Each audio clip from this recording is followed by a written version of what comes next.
Hi, Annie from Hoop Sisters here, and in this video I'm going to show you how to do a block in Freshly Picked. That's block 15. And here is, we're going to do the black and white and red sample, and this is block 15B. So here is, I have to find it, this is 15A here, and 15B is right over here. So let's go see what we need in order to make this block.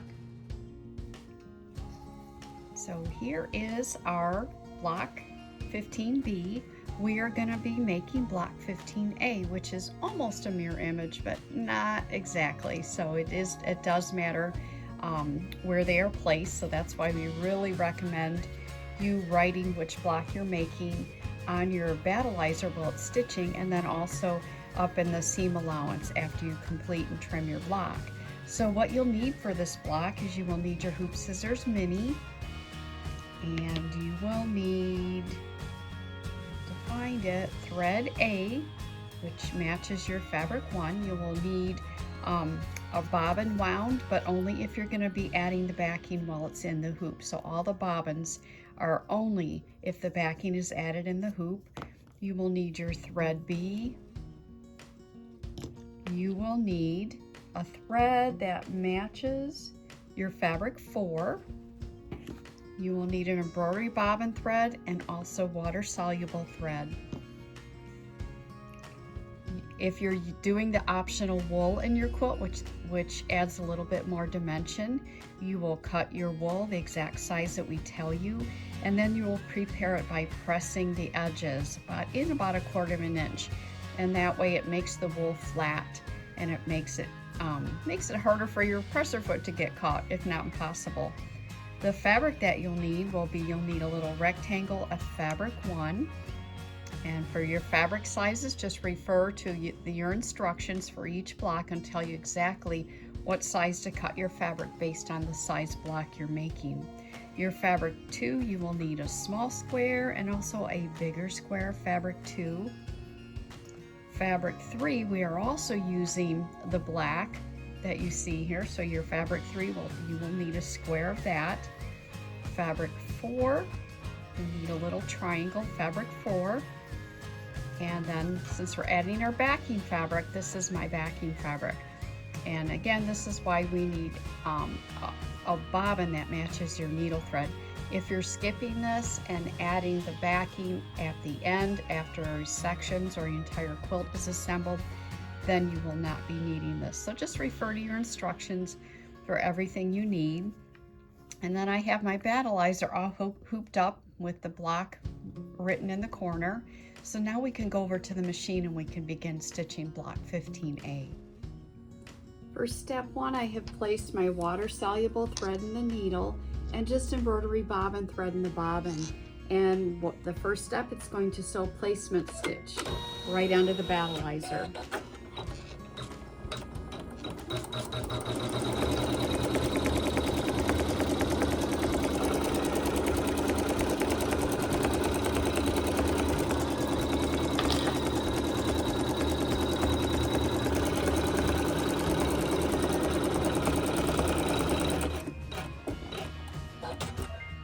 Step 2, you're going to take your prepared wool, if you choose to add the wool, and you are going to place it right on the inside of that placement stitch. And the machine with water-soluble thread will sew a zigzag to adhere it to the battleizer.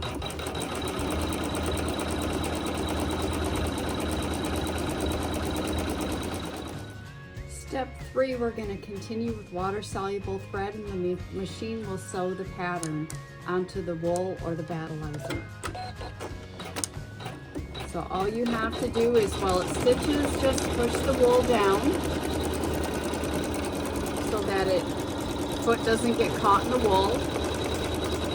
And another tip is to make sure that your presser foot is in the highest position your machine will allow. Step 4, you will need the little rectangle of your fabric 1, and you are going to place it right side up, right over this section in the corner. You can make it extend, 1/4 to a 1/2 inch on the outside of the block, and then just peek underneath to make sure that all the areas of that section are covered, and then we'll sew a tack down using water-soluble thread.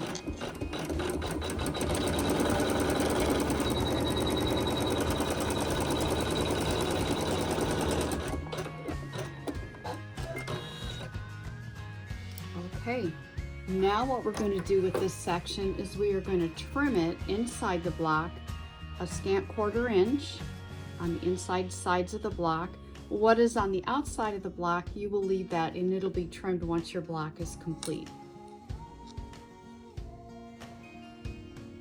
For step 5, you will need your small square, and you will have to refer to your instructions to see whether it's going to be fabric 1 or fabric 2. So make sure when you're doing this, just look for whether it's the A block or B block and whether it's going to require fabric 1 or 2.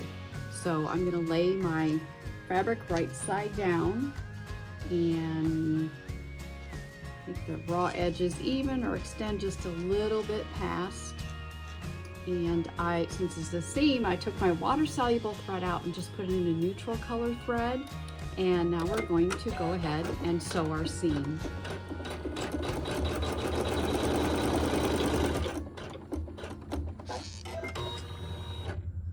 Step 6, we are going to change our thread to water-soluble, and then we're going to sew a tack down stitch. So step 6, you're going to flip your fabric right side up and you're going to finger press the seam. And then you're going to let the machine sew the tack down stitch.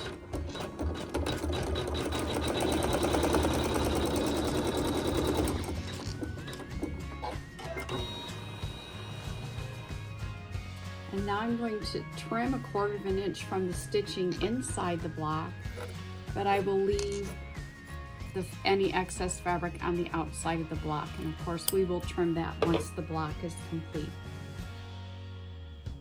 Step 7, you're going to need a square, the larger square, fabric 2, and you're going to lay it right sides down in the corner, and you're going to make sure that that corner is sufficiently covered by peeking under the fabric and also making sure that you have plenty left in the seam allowance. So, and you will just cut according to the instructions.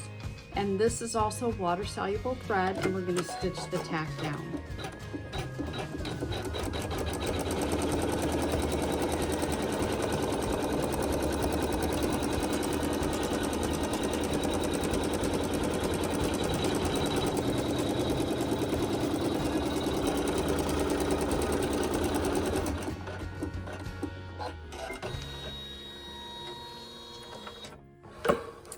And then you're going to trim a scant 1/4 inch away from that stitching just on the inside of the block.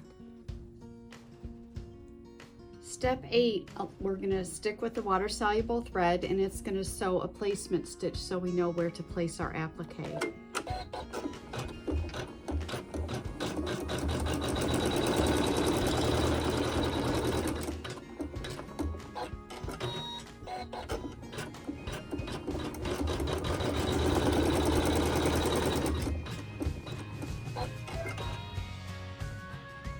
For step 9, you're going to take your fabric 4 triangle, and that's going to be your applique fabric, and you're going to lay it up here in the corner where you just sewed the placement stitches. So you will just cover that area and peek underneath, make sure you have it sufficiently covered. And then using the water-soluble thread, it's going to sew the tack down stitches.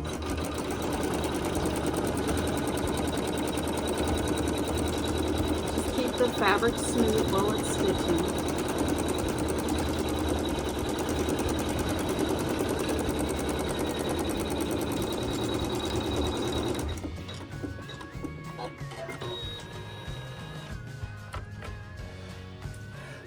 And now you're going to take your hoop scissors mini and you're going to trim close to that stitching that's on the inside of the block.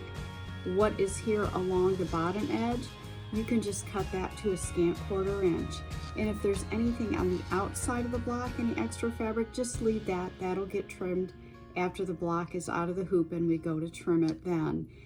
There might be a couple stitches down here between those two little applique sections that you may need to snip out to cut it all the way through. but that's what we're going to do now.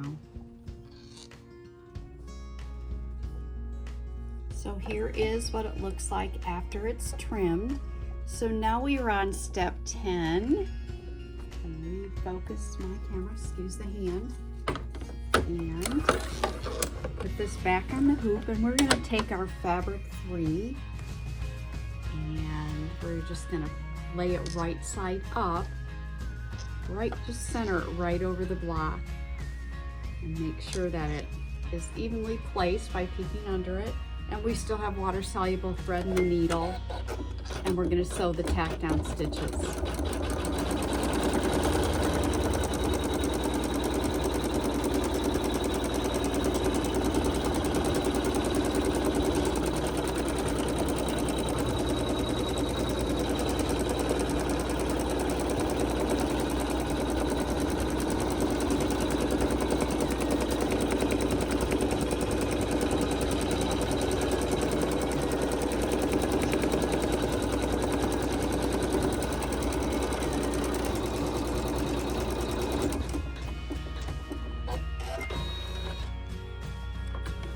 Now I'm going to trim real close to the stitching, the curved lines on the inside of the block, and I'll just use my Hoop Scissors Mini to do that.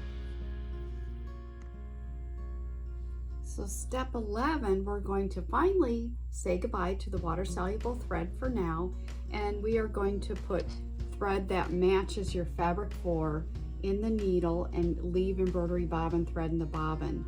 And then we're going to sew the satin cover stitches for the applique.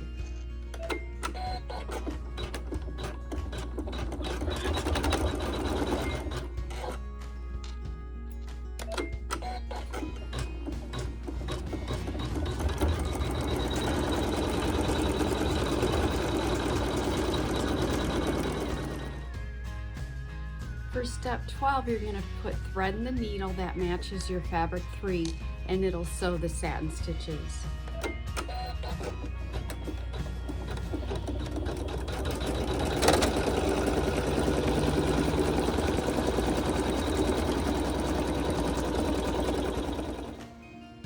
Step 13 is adding your backing fabric to the back of the hoop. Now, if you decided to sew your sections together and then add your backing fabric in sections, then you would just skip over this step and go on to step 14. But if you are adding the backing fabric while it's in the hoop, just take your hoop off the machine, leaving, of course, your block in the hoop. And then you're going to take your backing fabric and you're going to place right side up so the wrong side is against your block, and you're going to center it over the block. So you just peek around to see, make sure that it's placed evenly, and then just gently, you don't want to push too hard because you could pop that out of the hoop, and we don't want to do that. And then if you have the rough side of your battleizer on the back, it tends to cling a little bit more. If you have trouble keeping it to stay on there and cling to the battleizer, then just get a little squirt of Sulky KK2000 on the back side of your backing fabric, and that'll get it to stick. And so we'll go to the machine, put this back on the machine, and we'll go ahead and attach that to the block. So I have my hoop back on the machine. So for step 13, I have water soluble thread in the needle, and the machine will sew a basting stitch around the perimeter of the block, and that'll hold your backing fabric on.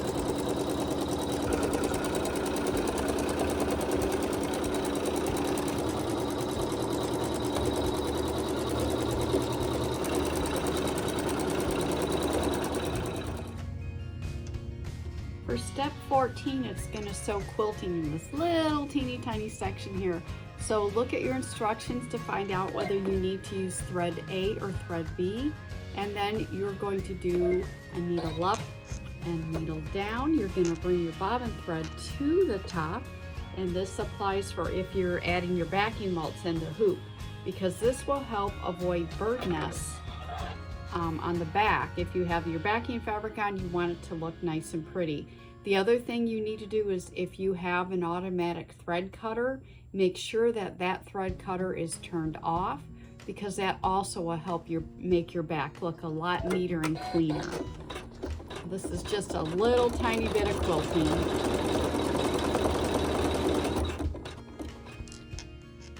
Step 15 is also a little bit of quilting up here in this section. And again, if you have backing fabric on, bring your bobbin thread to the top for a cleaner looking back.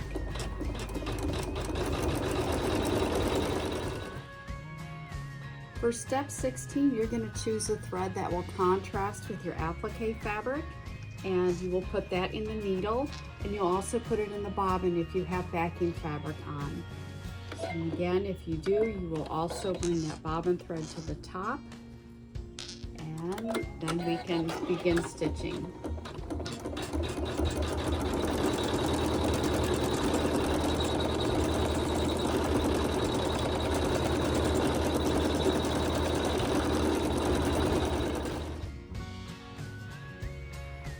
Step 17, you're going to put thread in the needle that matches your fabric 3, and if you have your backing fabric on, match your bobbin thread to that too. If you're adding your backing later, of course, you can just use embroidery bobbin thread, but bring your bobbin thread to the top if your backing is on, and it'll sew some quilting.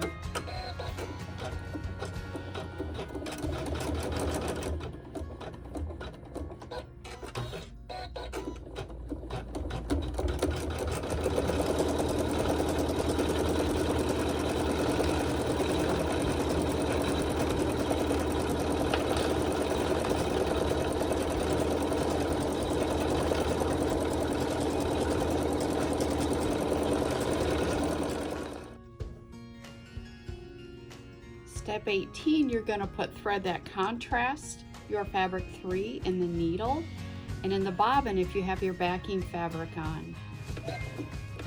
I have my backing fabric on, so I'm going to bring my bobbin thread to the top so the back looks a lot cleaner, and it's going to sew some really pretty quilting.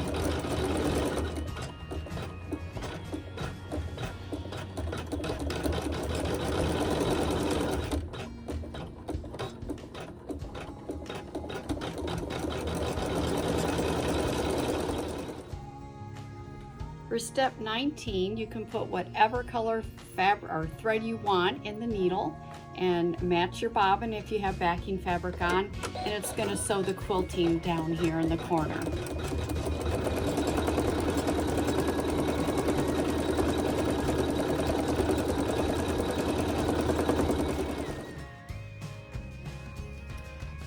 Okay, our block 15A is all completely finished. So the next thing to do is to trim the block using our Trimmer by George tool. So this block is smack dab or pretty close to it, but it's in the center of our quilt. So that means it'll have a block sewn to all 4 sides of it. So what we need to do to avoid bulking our seams is we need to trim away the battleizer and also the backing fabric if you have it on yours. So to do that, we use our Trimmer by George tool, which has the metal edge on the side of an acrylic ruler, and we can take that metal edge and just shimmy it in there between the fabric on the front and the battleizer and give it a gentle tug, but very important to make sure there's no fabric peeking out. And then you will need a 60mm rotary cutter, and you can use that to trim off the battleizer and the backing fabric. And it trims right, just run your rotary cutter right along that metal edge, and that'll trim away all that excess right up to the basting stitch. So we're going to do that on all 4 sides, so you can watch that again.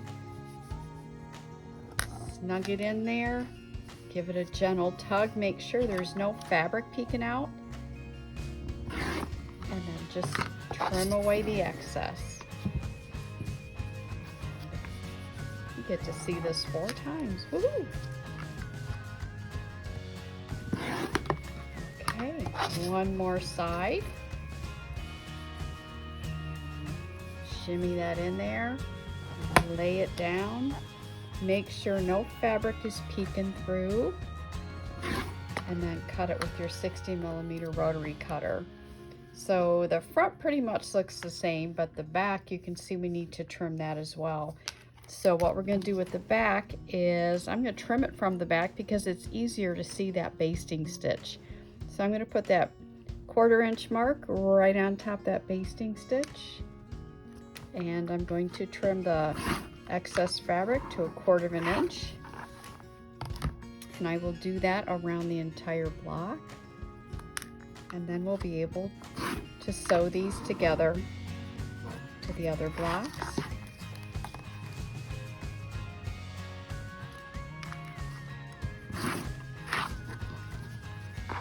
One more side.